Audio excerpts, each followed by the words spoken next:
तक 100 बिलियन तक पहुंचाने का प्लान है। अब इसके लिए रशिया से भी कनेक्टिविटी इंप्रूव करनी होगी। फिलहाल भारत की रशिया से ट्रेड मोस्टली मैरीटाइम रूट से होती है, लेकिन ये रूट बहुत लंबा और टाइम कंज्यूमिंग है। इसीलिए भारत रशिया के साथ मिलकर 7200 किलोमीटर लंबा शिप, रेल और रोड का मल्टीमोडल फ्रेट ट्रांसपोर्ट नेटवर्क बना रहा है, नॉर्थ साउथ ट्रांसपोर्ट कॉरिडोर। ये रूट भारत से चाबहार पोर्ट, फिर तेहरान से होते हुए कास्पियन सी क्रॉस करके अस्ट्राखान होते हुए मॉस्को तक जाएगा। वैसे विश्वास नहीं होगा, लेकिन भारत पाकिस्तान के साथ मिलकर भी एक प्रोजेक्ट पर काम कर रहा है, तापी गैस प्रोजेक्ट, यानी Turkmenistan, Afghanistan, Pakistan, India gas pipeline. इस प्रोजेक्ट की एस्टिमेटेड कॉस्ट $10 बिलियन की है और इसका कंस्ट्रक्शन 2015 में ही शुरू हो गया था, बट इसकी प्रोग्रेस बहुत ही धीमी रही है। प्रोजेक्ट को कई बार रिपीटेडली डिले किया गया है, कंट्रीज के बीच डिसएग्रीमेंट्स, जियोपॉलिटिकल टेंशन और अफगानिस्तान में अनस्टेबिलिटी के कारण। ईरान पर इकोनॉमिक सैंक्शंस, FATF की ब्लैकलिस्ट और मिडल ईस्ट में कोई भी conflict directly in transport projects के ऑपरेशन पर असर डाल सकता है। भारत अपनी कनेक्टिविटी के लिए कम्प्लीटली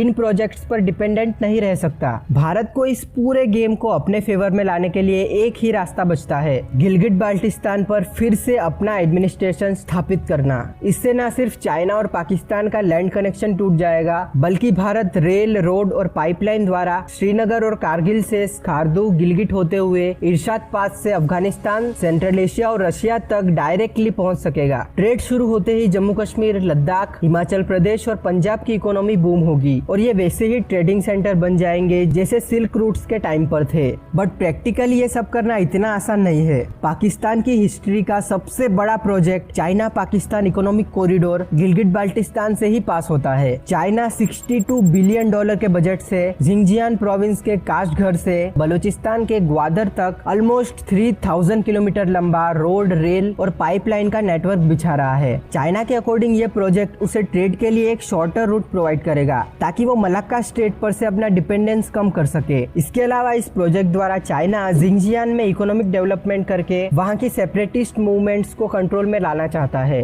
इवन पाकिस्तान के खुद के लिए भी CPEC बहुत इंपॉर्टेंट प्रोजेक्ट बनकर उभरा है। पाकिस्तान में 1970 से अब तक जितना फॉरेन इन्वेस्टमेंट हुआ है, उससे ज्यादा तो चाइना ने सिर्फ कुछ साल में पाकिस्तान में CPEC के अंडर कर दिया है। एस्टिमेशन है कि CPEC प्रोजेक्ट पाकिस्तान में टोटल 23 लाख जॉब्स क्रिएट करेगा। ये पाकिस्तान का एक्सपोर्ट और कनेक्टिविटी इंप्रूव करेगा। इसी के अंडर के हाइड्रो पावर प्रोजेक्ट से आज पाकिस्तान की 1/4 इलेक्ट्रिसिटी प्रोवाइड होती है। तो देयर इज नो वे कि पाकिस्तान और चाइना किसी भी हालत में POK और गिलगिट बाल्टिस्तान को अपने हाथों से इजीली जाने दे। स्ट्रेटेजिक इंपॉर्टेंस के अलावा POK और गिलगिट बाल्टिस्तान में कई